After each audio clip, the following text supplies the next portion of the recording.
The chair now recognizes the gentleman from Florida. Madam Chair, I have an amendment at the desk. It is now in order to consider amendment number 4, printed in Part C of House Report 11651.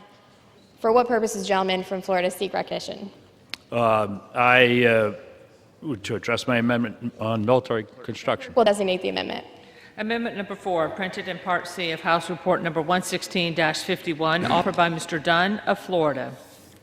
Pursuant to House Resolution 357, the gentleman from Florida, Mr. Dunn, and a member opposed, each will control 5 minutes. The chair recognizes the gentleman from Florida.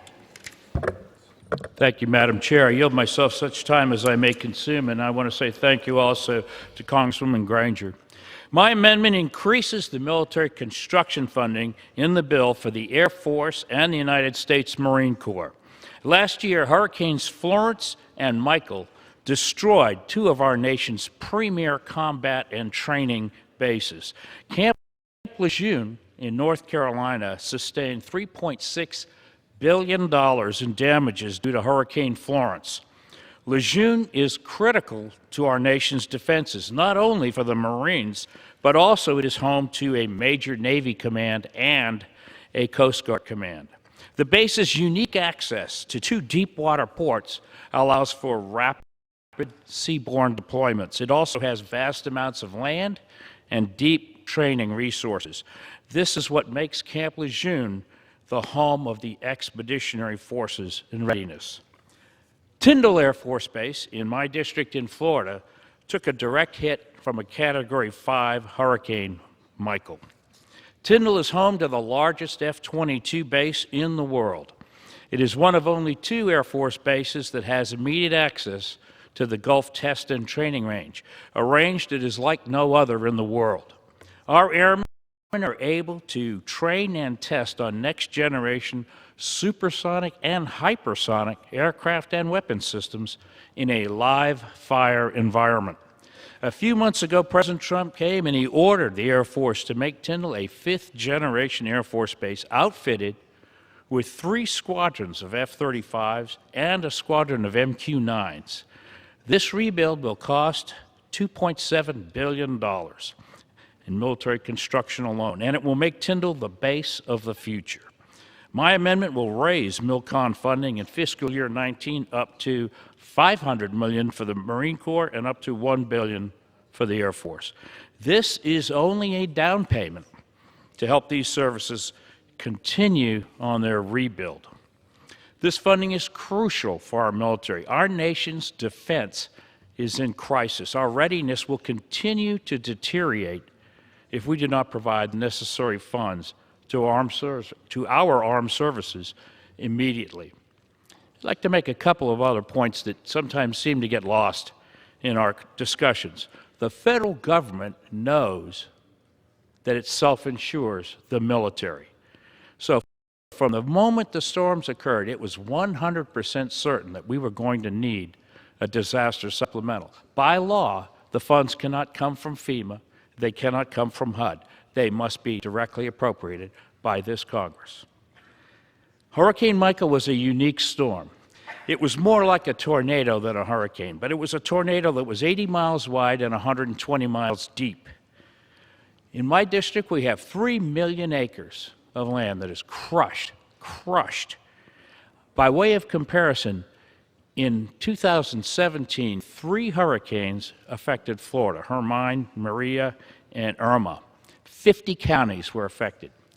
Just the county that Tyndall Air Force Base sits in has already cleaned up 30 million cubic yards of debris, compared with less than 3 million in those 50 counties in 2017.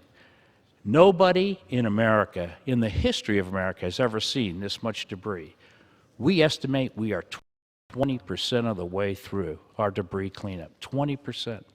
And we've done more than anybody's ever seen in history.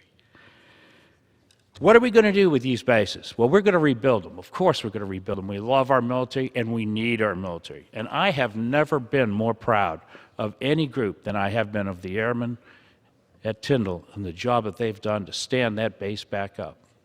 They already have the 1st Air Force headquarters up and running, and that's air defense for all of North America.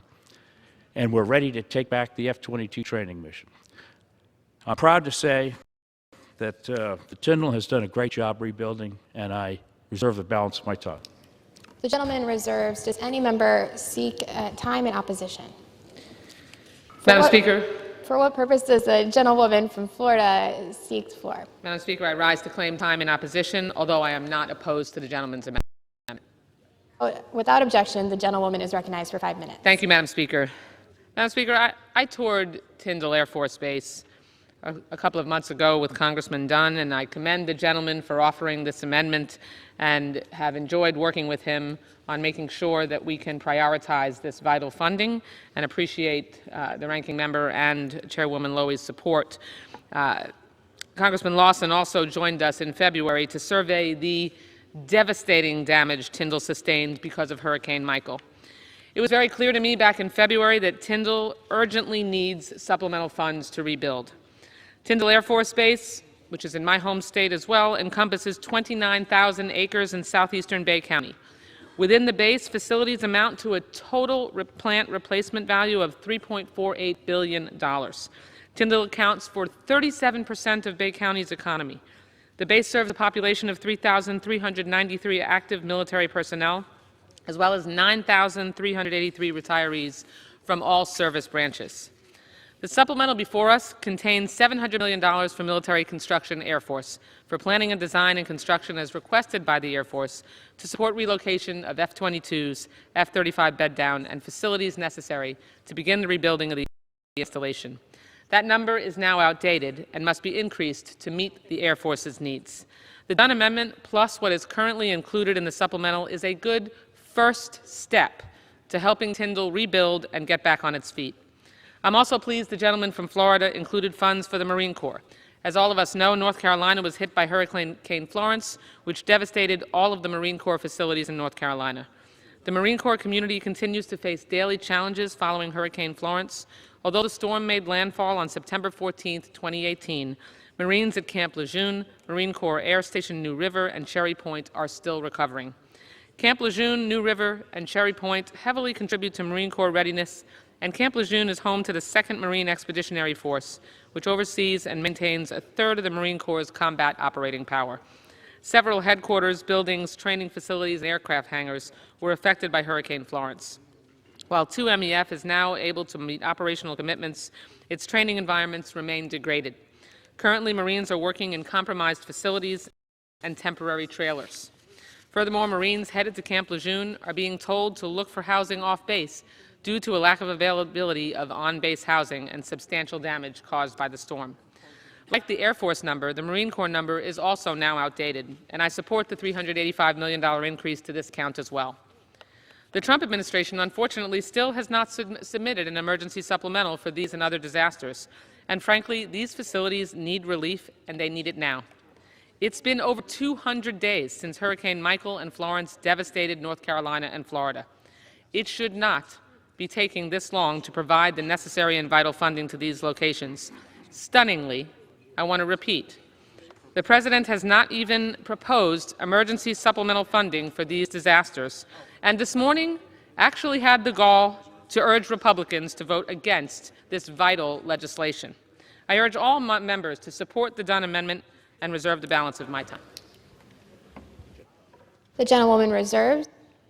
Chair, will the gentleman yield?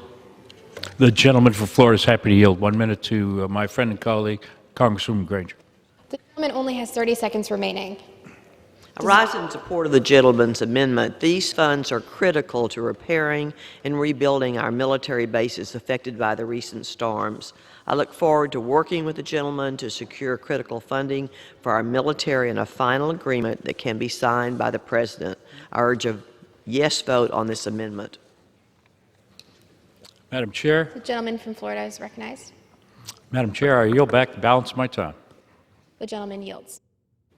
The gentleman from Florida is recognized. Madam Speaker, as a strong supporter of our armed forces, I fully support rebuilding of Tyndall Air Force Base and the North Carolina Marine Corps bases and urge members to support the Dunn Amendment, commend the gentleman for his advocacy for his community and for our home state, as well as the underlying legislation, so we can make sure that we can finally help these military communities rebuild. I yield back the balance of my time. The question is on the amendment offered from the gentleman from Florida. Those in favor say aye. Aye. Those opposed say no. In the opinion of the chair, the ayes have it. The amendment is agreed to.